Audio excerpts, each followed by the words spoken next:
மணிகண்டன், தற்போது மருத்துவர்கள் இந்த கவன ஈர்ப்பு ஆர்ப்பாட்டத்தில் ஈடுபட்டு வரக்கூடிய நிலையில் மருத்துவர்கள் இல்லாமையால் நோயாளிகள் என்ன மாதிரியான சிரமத்தை சந்தித்து வருகிறார்கள்? இது குறித்து அவங்க என்ன சொல்றாங்க? அங்கு கள நிலவரம் என்னவா இருக்கு?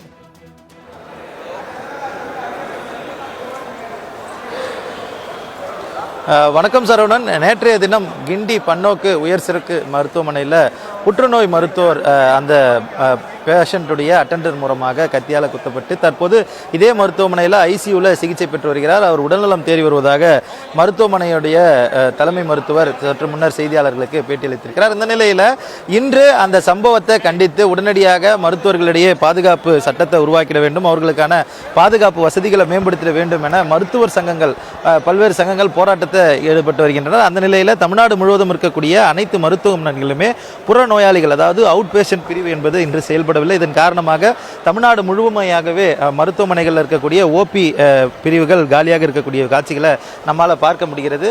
காட்சிகளை பொறுத்தவரையில் இந்த மருத்துவமனையின் வெயிட்டிங் லான்ச், அதாவது அவுட் பேஷண்ட்ஸ் வரக்கூடியவர்கள் இந்த இடத்துல தான் காத்திருப்பார்கள். இந்த இடம் முழுமையாக வெறிச்சோடி இருப்பதை நம்மால் பார்க்க முடிகிறது.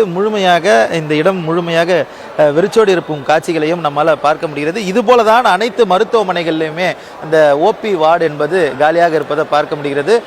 பல தூரங்களில் இருந்து, அதாவது இது உயர் சிறப்பு மருத்துவமனை என்பதாலும் அதே போல புறநோயாளிகள் சென்னையுடைய அண்டை பகுதிகள், அதாவது புறநகர் பகுதிகளிலிருந்து அதிக அளவில் வரக்கூடிய இடமாக இருப்பதாலும் அதிக அளவிலான நோயாளிகள் காலையில் 7 மணியிலிருந்தே தொடர்ந்து இந்த மருத்துவமனை நோக்கி வந்து மீண்டும் ஓபி டோக்கனை பெற்று திடீரென இந்த போராட்டத்தின் காரணமாக மருத்துவர்கள் அடையாள வேலை நிறுத்தத்தில் ஈடுபடுவதால் அவதிக்குள்ளாகி வெளியேறும் காட்சிகளை நம்மால் பார்க்க முடிகிறது. இன்னும் சில நிமிடங்களில் சற்று நேரத்திற்கு முன்பாக வயதான நோயாளி ஒருவர் புறநோயாளி பிரிவில் பார்க்கிறதற்காக வந்து அந்த சிகிச்சை அவருக்கு இன்று இல்லை, இந்த போராட்டத்தின் காரணமாக புறநோயாளிகள் பிரிவு இன்று செயல்படாது என தெரிவிக்கிறதால மீண்டும் புறப்படும் போது மயங்கி விழுந்த காட்சிகள் எல்லாம் கூட இந்த மருத்துவமனையில் இன்றைய தினம் நடந்திருக்கிறது. பல நோயாளிகள் பல்வேறு இடங்களிலிருந்து செலவு செய்து ஆட்டோக்கள் மூலமாகவும் வாகனங்கள் மூலமாகவும் வந்து இந்த புறநோயாளிகள் பிரிவு இன்று செயல்படவில்லை என்ற ஏமாற்றத்துடன் திரும்பி செல்கின்றனர். நேற்றைய தினம் சுகாதாரத்துறை அமைச்சரோ அல்லது செய்தியில் சுகாதாரத்துறை சார்பில் அனைத்து மருத்துவமனைகளிலும் புறநோயாளிகள் பிரிவு இயங்கும் என தெரிவித்ததை நம்பிதான் மருத்துவமனைக்கு சிகிச்சைக்கு வந்ததாகவும், ஆனாலும் இங்கு புறநோயாளிகள் பிரிவு இன்று செயல்படவில்லை என்பது வருத்தம் அளிக்கிறது. நேரமும் அதே போல அவர்களது பணமும் விரயமாகிவிட்டது என்ற வருத்தத்தை அவர்கள் தெரிவிக்கின்றனர். கலைஞர் நூற்றாண்டு மருத்துவமனையில் நாம் பார்க்கக்கூடிய இதே காட்சிகள் தான் தமிழ்நாடு முழுவதும் இருக்கக்கூடிய பல்வேறு அரசு மருத்துவமனைகளிலும் இருக்கிறது. சென்னையில் இருக்கக்கூடிய ஸ்டான்லி மருத்துவமனை, அரசு ராஜீவ்காந்தி மருத்துவமனை, KMC உள்ளிட்ட அனைத்து மருத்துவமனைகளிலுமே புறநோயாளிகள் பிரிவு இன்றில்லை. அவசர சிகிச்சை மற்றும் சர்ஜரி போன்ற முக்கியமான சிகிச்சைகளுக்கு மட்டுமே இன்று மருத்துவர்கள் வந்திருக்கின்றனர். கிட்டத்தட்ட 5க்கும் மேற்பட்ட மருத்துவ சங்கங்களை சேர்ந்த மருத்துவர்கள் இன்று அடையாள வேலைநிறுத்த போராட்டத்தில் ஈடுபட்டிருக்கின்றனர்.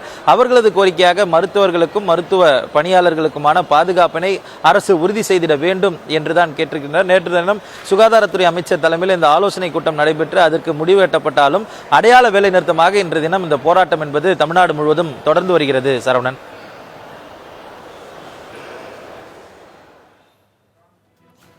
சென்னை கிண்டியில் அரசு மருத்துவர் கத்தியால் குத்தப்பட்ட சம்பவத்தை கண்டித்தும் மருத்துவர்களுக்கு உரிய பாதுகாப்பை வழங்க வலியுறுத்தியும் தமிழகத்தின் பல்வேறு பகுதிகளில் மருத்துவர்கள் இன்று ஒரு நாள் அடையாள வேலைநிறுத்த போராட்டத்தில் ஈடுபட்டு வருகின்றனர். அதன் ஒரு பகுதியாக சென்னை கிண்டியில் இருக்கக்கூடிய பன்னோக்கு மருத்துவமனையிலும் மருத்துவர்கள் அடையாள போராட்டத்தில் ஈடுபட்டு வருகிறார்கள். இதனால் நோயாளிகள் கடும் அவதி அடைந்து வருகிறார்கள். இது குறித்த கூடுதல் விவரங்களை நேரலையில் வந்து பிரத்யேக காட்சியுடன் வழங்கியமைக்கு நன்றி மணிகண்டன்.